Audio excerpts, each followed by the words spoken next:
Welcome everybody to this new lecture of our book Electrodynamics, and today we will continue our discussion over Lorentz transformation. Lorentz transformation के बारे में हम लोग discuss कर रहे थे और कुछ इवेंट्स की हम चर्चा कर रहे थे, कुछ इवेंट्स हमने कंसीडर किए थे और उन इवेंट्स के अकॉर्डिंग हमने कुछ कांस्टेंट को फाइंड आउट करने की कोशिश की थी। ये हमारे पास लॉरेंस ट्रांसफॉर्मेशंस बेसिक इक्वेशन आप इसे कह सकते हैं, जहां ए बी डी और एफ कांस्टेंट है और इन कांस्टेंट की वैल्यूज को फाइंड आउट करने के लिए हमने कुछ इवेंट कंसीडर किए थे और उन इवेंट के कंसिडरेशन के बाद, जैसे इवेंट नंबर 1 यहाँ मैंने कंसीडर किया, इवेंट नंबर 2 कुछ इस तरह का था कि मेरे पास एक स्फेरिकल वेव है और वो स्फेरिकल वेव अपने ओरिजिन से चारों दिशाओं में फैल रही है। कुछ इस तरह का मैंने एक इवेंट यहाँ पॉइंट पी पे, पहला इवेंट जो इवेंट नंबर 2 का फर्स्ट पार्ट मैंने कंसिडर किया था, वो पॉइंट पी पर था और पॉइंट पी का ये इवेंट मुझे इस इक्वेशन के साथ छोड़ता है, that is named as equation number 4। और जो सेकंड, इसी के साथ साथ इसी बेसिक के साथ जो सेकंड इवेंट था वो इवेंट पॉइंट क्यू पर कंसिडर किया गया था और पॉइंट क्यू का जो इवेंट है वो मुझे इक्वेशन नंबर 6 के साथ छोड़ता है। ये इक्वेशन नंबर 6 है, this is equation number 6 of this type. अब मैं एक तीसरा इवेंट यहाँ कंसिडर करने जा रहे हैं हम लोग, ये इवेंट 2 का थर्ड पार्ट आप इसे कह सकते हैं और ये इवेंट हो रहा है पॉइंट आर पर और पॉइंट आर इस फिगर में यहाँ है। ये पॉइंट आर है यहाँ, ये पॉइंट आर पर ये इवेंट हो रहा है और क्लियरली ये जो पॉइंट है पॉइंट आर, ये वाई एक्सिस पे एक पॉइंट है जो वाई एक्सिस पे सिचुएटेड है। तो इस इवेंट के बारे में देखते हैं। ये इवेंट एस फ्रेम से किन कोऑर्डिनेट्स में दिखाई देता है और जो एस प्राइम फ्रेम है वहां से इस इवेंट के जो कोऑर्डिनेट्स हैं वो किस तरह हमें दिखाई देंगे। सो ये मेरे पास एक इवेंट है जो पॉइंट आर पर हो रहा है और आर की सिचुएशन के बारे में अभी मैंने आपसे डिस्कस किया। जब पॉइंट आर के इस इवेंट को मैं एस फ्रेम से देखता हूं तो जो एक्स कोऑर्डिनेट है, एस फ्रेम का जो एक्स कोऑर्डिनेट है वो 0 है, वाई का जो कोऑर्डिनेट है वो ct है। यानी चूंकि आपको पता है इस वेव्स को, जो स्फेरिकल वेव्स यहाँ हमने कंसिडर की है इस इवेंट में, इवेंट नंबर 2 में, वो वेलोसिटी ऑफ लाइट से ट्रेवल करेगी और वेलोसिटी ऑफ लाइट से ट्रेवल करने की वजह से वो जो टोटल डिस्टेंस ट्रेवल करेगी इन टाइम t, सो वो होगा ct। और चूंकि ये जो ट्रेवलिंग होगी, ये जो डिस्टेंस कवर होगा, ये होगा एक्सिस ऑफ y पे, सो y इक्वल्स टू हो जाएगा ct। z एक्सिस पे हम कोई डिस्टेंस ट्रेवल नहीं करते और कोई समय वहां रहा होगा t उस फ्रेम में, एस फ्रेम में। एस प्राइम फ्रेम की बात करें, इसी इवेंट को एस प्राइम फ्रेम से देखें और इन कंसिडरेशन के साथ हम उस फ्रेम में देख रहे हैं। तो जो एक्स प्राइम फ्रेम के जो कोऑर्डिनेट्स हैं वो कुछ इस तरह के हैं। तो जब इस इवेंट को मैं एस प्राइम फ्रेम से देखता हूं और एक्स की वैल्यू अगर मैं यहाँ 0 रख दूं एक्स प्राइम फ्रेम से, इस इवेंट एक्स प्राइम फ्रेम से जो वैल्यू होगी वो होगी a into minus VT, a into minus VT। Y prime की जो वैल्यू होगी वो CT के बराबर होगी, वो वैसा ही दिखाई देगा जैसे हमें S फ्रेम से दिख रहा था।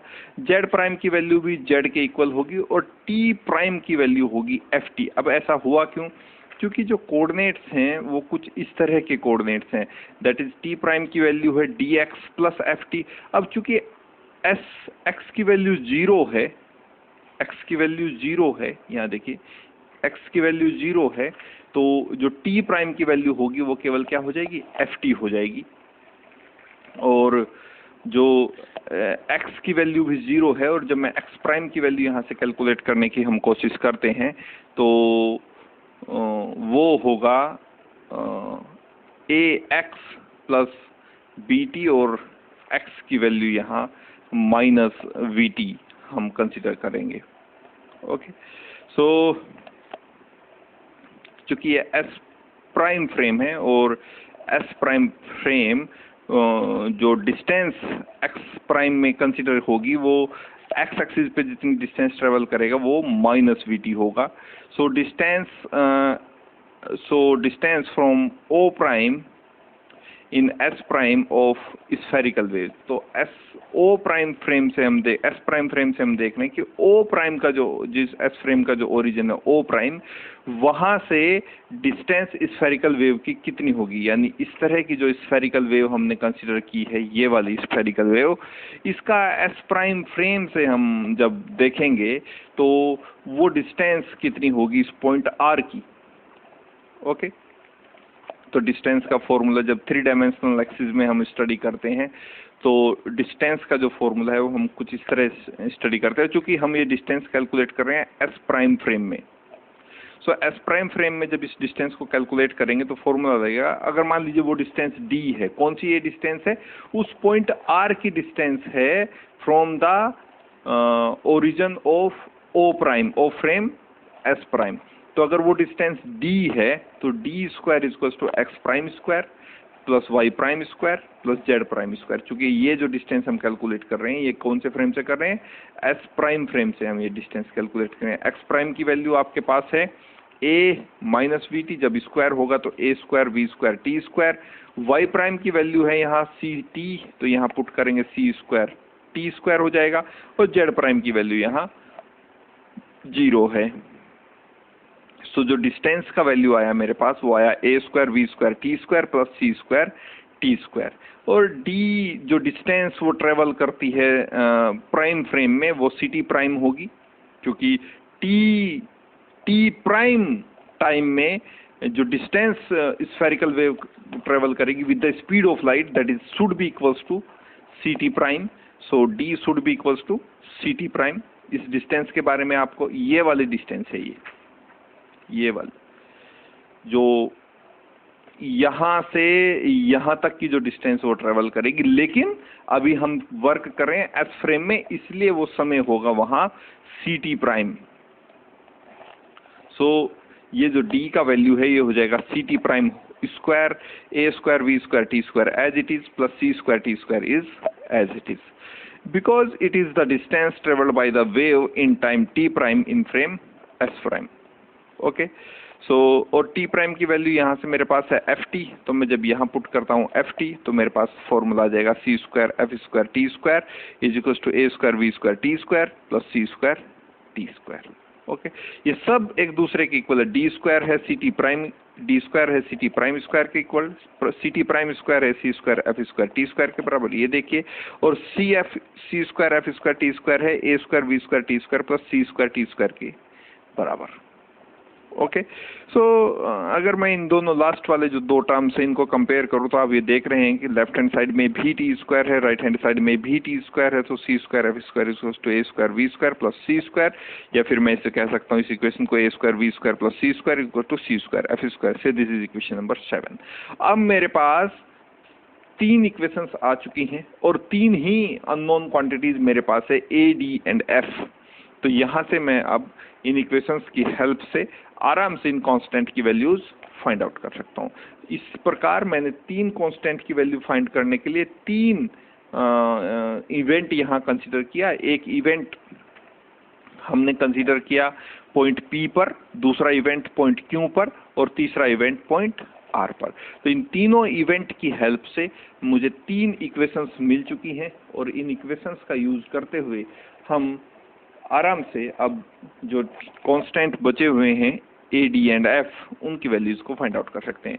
Hence from equation number 4, 6 and 7, 4 equation मुझे मिली है। इक्वेशन नंबर 4 मुझे मिली है इवेंट नंबर 2 फर्स्ट पार्ट से, इक्वेशन नंबर 6 मिली है इवेंट नंबर 2 सेकंड पार्ट से, और ये जो 7th इक्वेशन है ये मिली है मुझे इवेंट नंबर 2 थर्ड पार्ट से।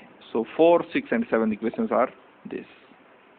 ओके अब यहाँ से सब्स्टिट्यूशन मेथड यूज कीजिए, कोई और मेथड यूज कीजिए। यहाँ से आपका ऑब्जेक्ट है कि आप जो कांस्टेंट हैं, जो इक्वेशन नंबर लोरेंज ट्रांसफॉर्मेशन की जो एक आर्बिट्रेरी इक्वेशंस हमने पहले कंसीडर की हुई हैं, ये वाली इक्वेशंस जिनको मैंने इक्वेशन नंबर फर्स्ट कहा है, इक्वेशन नंबर 1 कहा है, इन इक्वेशंस में जो कांस्टेंट्स हैं A B D and F, चूंकि बी की वैल्यू हम पहले ही कैलकुलेट कर चुके हैं, B equals to minus A B, ये एलिमिनेट हो चुका है ऑलरेडी। तो मेरे पास अभी जो कांस्टेंट्स बचे हुए हैं वो है ए डी और एफ। तो यहाँ से मुझे ए डी और एफ की वैल्यू मिल जाएगी और मैं वापस उन इक्वेशंस में रख के वहाँ से जो लोरेंज ट्रांसफॉर्मेशन इक्वेशंस हैं उनको प्राप्त कर सकते हैं। ओके सो अब आप मेथड कोई भी यूज कीजिए, बस आपका ऑब्जेक्ट क्लियर होना चाहिए कि आपको जो कांस्टेंट क्वांटिटीज हैं उनकी वैल्यूज को फाइंड आउट करना है। So from equation 4 and equation number 6 on adding these two equations, 4 और 6 को ऐड कीजिए। सो जो एडिंग के बाद ये जो डी सी स्क्वायर वाला फैक्टर ये कैंसिल हो जाएगा। यहाँ बचेगा मेरे पास CF plus CF, that is 2CF, and AC minus AV, AC plus AV. So यहाँ माइनस AV से प्लस AV कैंसिल हो जाएगा, तो मेरे पास बचेगा 2AC. सो 2 से 2 कैंसिल, C से C कैंसिल, तो मेरे पास बचा F इक्वल्स टू A, यानी जो F कांस्टेंट है उसकी वैल्यू वही है जो कांस्टेंट A की वैल्यू है। अब यहाँ से मैं इस वैल्यू को इक्वेशन नंबर 7th में जब पुट करता हूँ, that is F equals to A, तो जो 7th इक्वेशन है वो कुछ इस तरह की हो जाएगी, A square B square plus C square, और चूंकि राइट हैंड साइड में C स्क्वायर F स्क्वायर है और F है A के इक्वल्स, तो F C स्क्वायर ये इक्वेशन बन जाएगी A square B square plus C square is equals to C square, and in place of F we have to put F is equals to A, so the equations, the right hand side becomes C square A square. Okay, and from here we can calculate the value of C square. So C square is equals to this quantity, C square is equals to A square, because A square is common in these two terms, so A square is common, C square minus V square. Okay, and the value of A square is C square over C square minus V square from here, and this can be written as 1 over 1 minus V square over C square, because this C square into the numerator term when going to the denominator, so C square is cancelled with C square, gives you 1, minus is same, and V square over this C square, so this term. So the value of A becomes 1 over root 1 minus V square over C square, and this is also the value of F, because from here we can say that F is equals to A. अब मेरे पास जो 3 constant quantities थी उनमें से मुझे 2 की value मिल चुकी है। एक्चुअली 3 को मैं कह सकता हूँ A, B एंड F। अब मेरे पास केवल एक कांस्टेंट क्वांटिटीज है D, उसकी वैल्यू मुझे फाइंड आउट करनी है, और फिर से मैं आराम से जब इन वैल्यूज को वापस इक्वेशन नंबर फर्स्ट में पुट करेंगे तो वहां से मुझे लोरेंज ट्रांसफॉर्मेशन इक्वेशंस मिल जाएंगी। So on putting these values into equation number 4th, अब इक्वेशन नंबर 4th ये है। इक्वेशन नंबर 4th में आप देख रहे हो यहाँ D कांस्टेंट है, यहाँ F कांस्टेंट है, यहाँ A कांस्टेंट है। F और A की वैल्यू इक्वल है, तो मुझे यहाँ से D की वैल्यू मिल जाएगी। So let us put these value into equation number 4th. So DC square plus AC, because F equals to A, equals to AC minus AC, AC is cancelled with AC, so DC square is equals to minus AV, and DC square is equals to the value of A, the value of A is this minus 1 over root 1 minus V square over C square into V, and the value of D, this C square is into the denominator of V only. Okay, so this value of D becomes as 1 equals to 1 minus V square over C square root 1 minus V square over C square. This is the value of D. So finally we get the 4 constant we have, and by using the value of these 4 constant we can easily get the Lorentz transformation equations. Okay, so now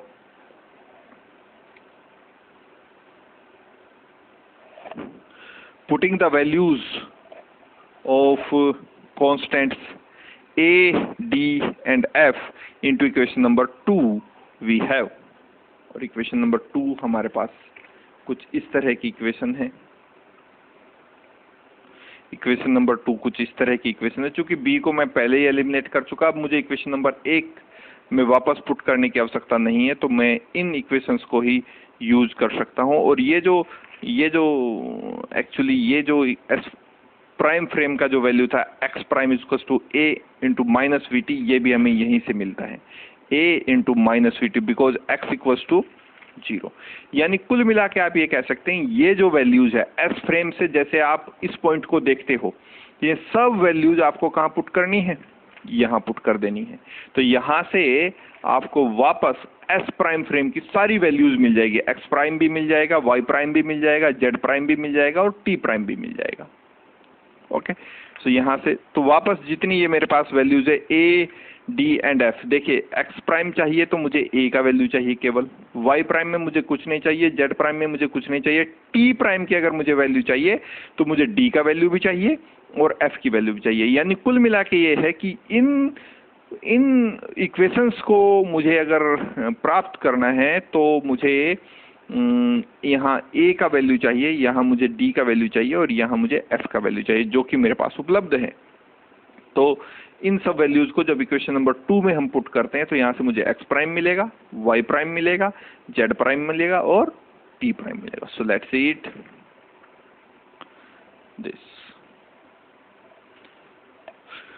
So on putting the values of constants a, d and f into equation number 2, we have x prime is equals to x minus vt over 1 minus v square over c square, and y prime is equals to y, z prime is equals to z, and t prime is dx plus ft.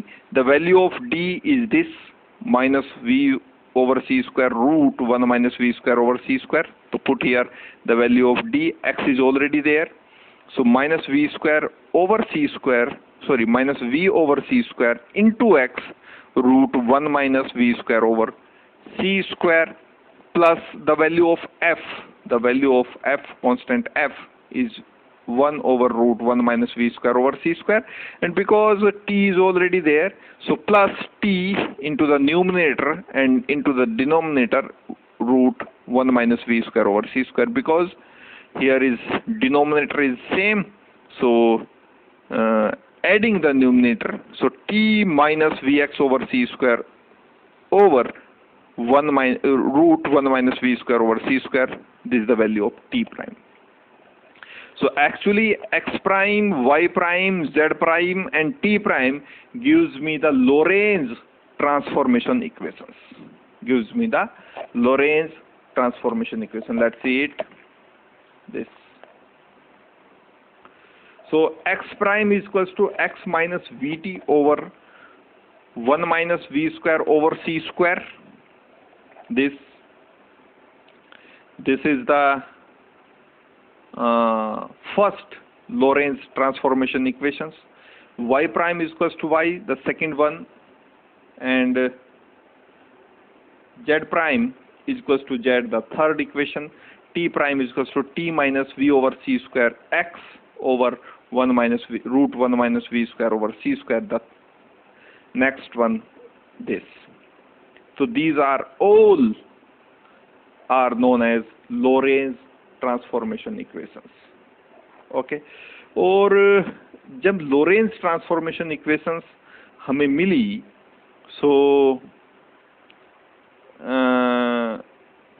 In transformation equations को use किया गया, और जो Maxwell laws थे, क्योंकि Einstein ने जब हमें ये बताया कि लाइट की वेलोसिटी, जो आप postulates, Einstein special theory of relativity आप उसे कह सकते हैं, कि जो लॉज ऑफ नेचर हैं या लॉज ऑफ फिजिक्स हैं वो सभी इनर्शियल फ्रेम्स में एक जैसे रहते हैं, और जो सेकंड पोस्टुलेट था कि the velocity of light is remains invariant in vacuum remains invariant in all inertial frames.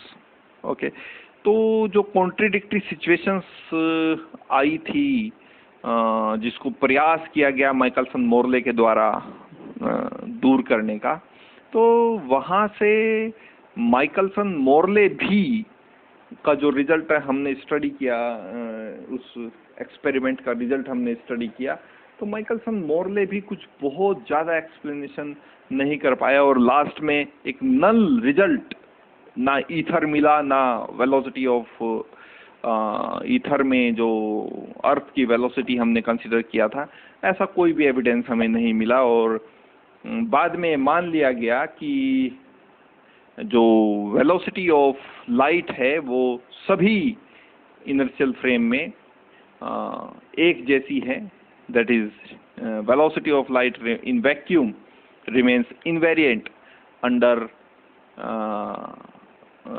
or in all inertial frames. तो ये सब कॉन्ट्रडिक्टरी सिचुएशंस को जब मिली तो कहा गया कि अब जरूरत है गैलीलियन ट्रांसफॉर्मेशन में चेंज की, क्योंकि गैलीलियन ट्रांसफॉर्मेशन इस बात को अलाउड नहीं करता कि जो वेलोसिटी है वो एक फ्रेम में एक जैसी रहती है अकॉर्डिंग टू गैलीलियन ट्रांसफॉर्मेशन, और किसी दूसरे फ्रेम में, दूसरे इनर्शियल फ्रेम में वो दूसरी होगी। लेकिन वेलोसिटी ऑफ लाइट, क्योंकि वेलोसिटी के बारे में ही गैलीलियन ट्रांसफॉर्मेशन इंफॉर्मेशन दे रहा था, तो वेलोसिटी ऑफ लाइट एक जैसी ही सभी इनर्शियल फ्रेम्स में थी। तो अंत में निर्णय लिया गया कि गैलीलियन ट्रांसफॉर्मेशन में चेंज करना पड़ेगा, नहीं तो जो पोस्टुलेट्स हैं स्पेशल थ्योरी ऑफ रिलेटिविटी के वो वैलिड नहीं रह सकते। सो लोरेंज ट्रांसफॉर्मेशन इक्वेशंस जो हमें आती है, एक्चुअली ये गैलीलियन ट्रांसफॉर्मेशन इक्वेशंस का एक आप ये कह सकते हैं संशोधित रूप, revised form of Galilean transformation equations, and actually replaced the Galilean ones. Okay, so these are known as Lorentz transformation equations, and with which Einstein replaced the Galilean ones. Einstein ने इन इक्वेशंस की help से जो Lorentz transformation equations थी, जो Galilean transformation equations थी, उनको replace कर दिया। ओके, सो यहाँ तक का जो पार्ट था लोरेंज ट्रांसफॉर्मेशन इक्वेशंस, हालांकि लोरेंज ट्रांसफॉर्मेशन इक्वेशंस भी कैसे आती हैं ये भी आपके सिलेबस का हिस्सा नहीं है। यहाँ से हमें जो सिलेबस में इंक्लूड पहला जो टॉपिक हमें आपके सिलेबस में मिलता है वो कुछ इस तरह का है कि Lorentz transformation equation in terms of four vector. अब ये फोर वेक्टर क्या हैं? देखिए, अब हमारे पास स्पेस टाइम कोऑर्डिनेट हम इनको बोलना शुरू करेंगे, क्योंकि स्पेस टाइम कोऑर्डिनेट्स मैं इसलिए कह रहा हूँ क्योंकि एक्स, वाई, जेड और टी जब आप बात करते हैं इवेंट की, जब हम बात कर रहे थे यहाँ, तो किसी भी इवेंट को अगर आपको दिखाना है, कहीं प्रदर्शित करना है, तो आपको स्पेस में वो इवेंट कहाँ हो रहा है और वो इवेंट कब हो रहा है, इन दो बातों की जानकारी वहाँ देनी होती है। तो इवेंट कब हो रहा है तो समय बताएगा, और इवेंट कहाँ हो रहा है तो टाइम बताएगा। तो एक्चुअली अगर आपको किसी भी इवेंट के बारे में इंफॉर्मेशन प्रोवाइड करानी, मान लीजिए कोई कोऑर्डिनेट्स है मेरे पास, इस तरह के कोऑर्डिनेट है एक्स, वाई एंड जेड। सो यहाँ कोई इवेंट है, तो अगर मैं यहाँ से यहाँ एक वेक्टर ड्रॉ करता हूँ तो मैं इसे कहता हूँ स्पेस टाइम वेक्टर। तो जो कोऑर्डिनेट्स हैं वो मेरे पास अब x, y, z नहीं बल्कि इसके साथ एक तीसरा कोऑर्डिनेट, चौथा कोऑर्डिनेट भी इंक्लूड है जिसको हम कहते हैं time coordinate. Time coordinate, okay. So ये जो चारों कोऑर्डिनेट है इन्हीं को हम कहते हैं स्पेस टाइम कोऑर्डिनेट्स, जो किसी भी समय स्पेस में, किसी भी समय, किसी भी स्थान पर मुझे किसी पार्टिकल के पोजीशन के बारे में इंफॉर्मेशन देता है। कौन पार्टिकल किस समय कहाँ है ये मुझे बताते चारों कोऑर्डिनेट्स। और यहीं से ये वर्ड आया है 4 वेक्टर्स। ये वर्ड आया है 4 वेक्टर्स, ओके। तो लोरेंज ट्रांसफॉर्मेशन इक्वेशंस को हम कैसे 4 वेक्टर की फॉर्म में रिड्यूस कर सकते हैं वो हमें यहाँ सीखना है। So let's see it.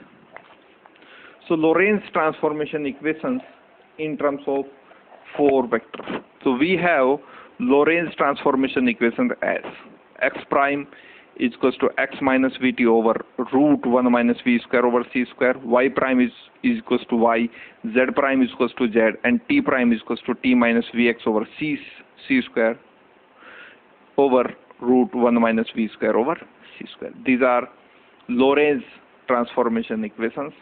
ये आपको इसलिए कराया गया है पूरा सिलेबस कि अगर डायरेक्ट आपको लोरेंज ट्रांसफॉर्मेशन इक्वेशंस पे लेके आया जाता और कहा जाता कि लोरेंज ने एक्स प्राइम फ्रेम में जब किसी कोऑर्डिनेट को देखा तो कुछ इस तरह का दिखाई देता, यानी ये जो इक्वेशंस हैं एक्चुअली जो लोरेंज ट्रांसफॉर्मेशन इक्वेशंस है, अगर आप इन्हें ध्यान से देखें तो लोरेंज ट्रांसफॉर्मेशन इक्वेशन कर क्या रही हैं कि Lorentz transformation equation ex prime frame के कोऑर्डिनेट को एक्स प्राइम फ्रेम के कोऑर्डिनेट से ज्वाइन कर रही हैं। मतलब कि आप ये कह सकते हैं कि ये जो वैल्यू है एक्स प्राइम की ये है in terms of x and some other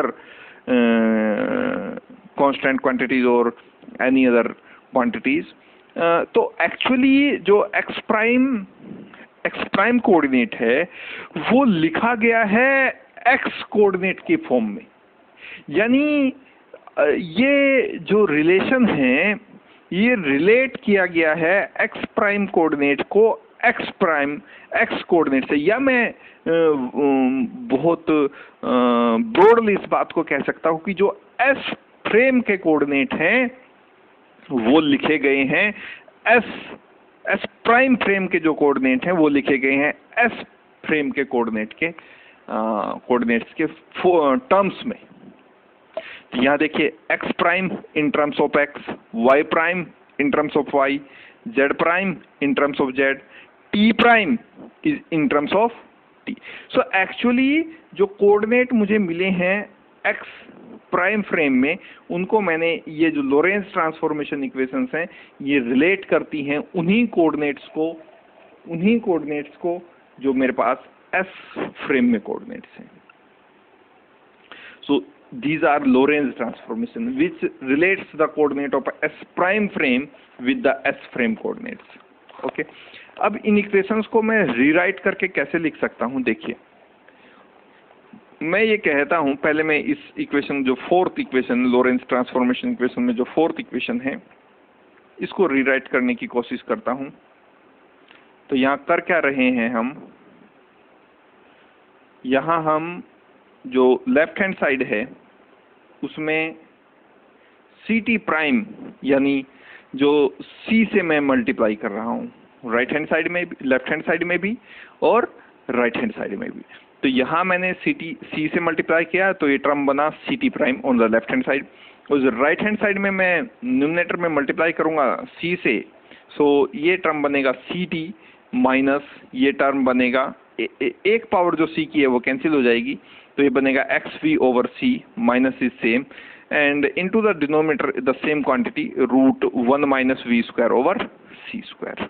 okay, अब कुछ ट्रांसफॉर्मेशन मैं कर रहा हूँ और वो ट्रांसफॉर्मेशन कुछ इस तरह के हैं कि मैं बीटा एक कांस्टेंट यहाँ लिख रहा हूँ, या मैं कहूँ कि एक रिप्लेसमेंट हम यहाँ कर रहे हैं कि जो v बाई सी का रेशो है v बाई सी, यानी यहाँ जो है v बाई सी, इसको मैं बीटा लिख रहा हूँ और 1/√1 minus V square over C square को मैं गामा लिख रहा हूँ।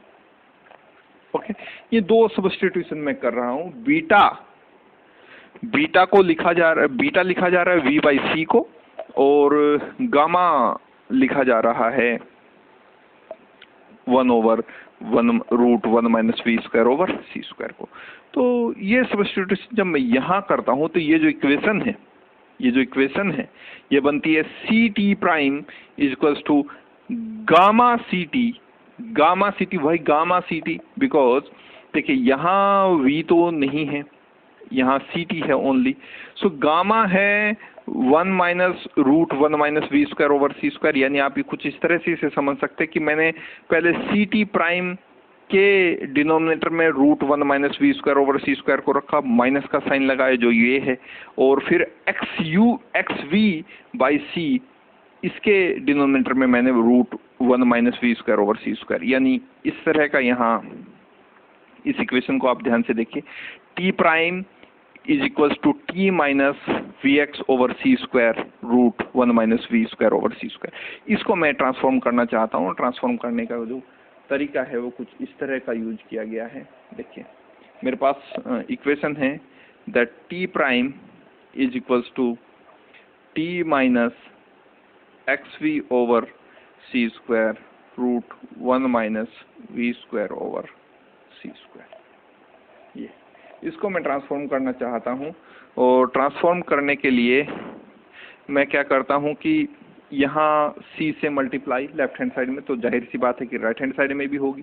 सो c से यहाँ और c से एक पावर c की यहाँ कैंसिल हो जाती है, तो मुझे मिलता है यहाँ से सी टी माइनस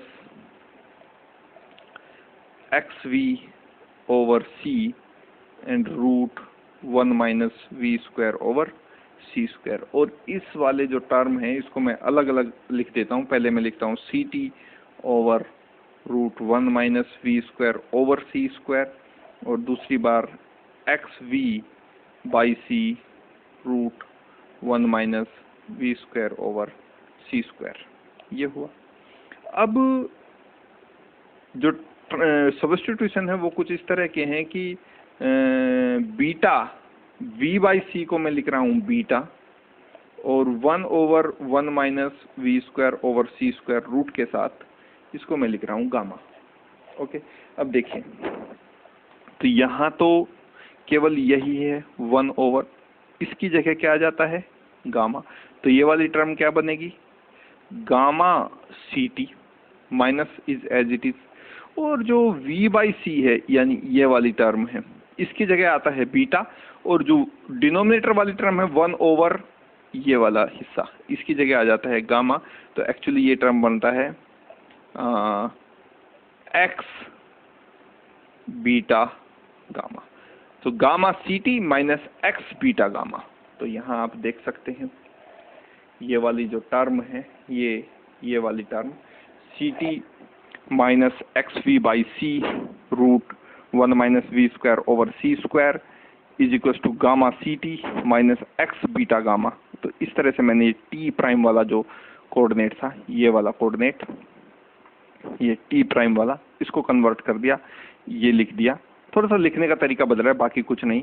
अब एक्स प्राइम का जो कोऑर्डिनेट है ये लिखा है X minus V T over 1 minus V square √1 minus V square over C square. इसको मैं कैसे लिख सकता हूँ, फिर से वही टेक्निक है कि एक्स के डिनोमिनेटर में पहले ये, फिर माइनस का साइन, फिर वी टी के डिनोमिनेटर में भी यही।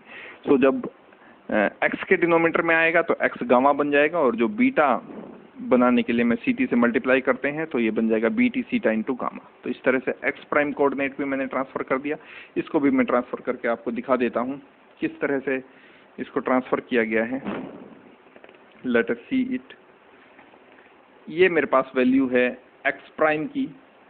सो एक्स प्राइम की मेरे पास वैल्यू है X minus V T over √1 minus V square over C square. ये मेरे पास वैल्यू है। अब इसमें भी मैंने वही टेक्निक यूज की है कि पहले मैं x over √1 minus V square over C square लिख देता हूँ, और फिर V T over √1 minus V square over C square को लिख देता हूँ। अब ये 1 ओवर ये जो वैल्यू ये इसको मैंने गामा कंसीडर किया है, तो ये तो पहले वाला जो टर्म बना ये बन गया सीधा एक्स गामा, और माइनस का साइन एज इट इज रहा, और मैं यहाँ सी टी से मल्टीप्लाई कर देता हूँ और सी टी से ही डिवाइड कर देता हूँ इस टर्म में, तो टी से टी कैंसिल हो गया। और जो ये v बाई सी है ये वाला टर्म देखिए, ये वाला ये v बाई सी, तो v बाई सी को मैंने बीटा कहा है तो ये बन गया बीटा, और सी टी बचा है वहाँ सी टी, और 1 ओवर दिस टर्म ये बन गया गामा। तो एक्चुअली जो x प्राइम कोऑर्डिनेट है ये ट्रांसफर हुआ x prime equals to X gamma minus beta C T into gamma. और दूसरे जो कोऑर्डिनेट्स हैं y प्राइम और z प्राइम, इनको मुझे ट्रांसफर करने की आवश्यकता नहीं है क्योंकि ये दोनों इक्वल वैल्यूज हैं। तो जो सी टी प्राइम का ट्रांसफॉर्मेशन हुआ वो हुआ C T prime is equals to gamma C T, जो ये फोर्थ पार्ट था मेरे पास, ये वाला, ये जो फोर्थ पार्ट था मेरे पास, ये वाला हिस्सा, ये वाला बना मुझे C T prime is equals to gamma C T minus X beta gamma. X prime का जो वैल्यू है वो हुआ X gamma minus beta C T gamma, और वाई प्राइम की वैल्यू वाई के इक्वल, और जेड प्राइम की वैल्यू जेड के बराबर। तो इस तरह से मैं इनको अब 4 वेक्टर के फॉर्म में ट्रांसफॉर्म करने की कोशिश करता हूँ। इसको जो 4 वेक्टर की जो फॉर्म है इसको मैं नेक्स्ट लेक्चर में आपके साथ डिस्कस करूँगा। So meet you into the next one, and thank you for now.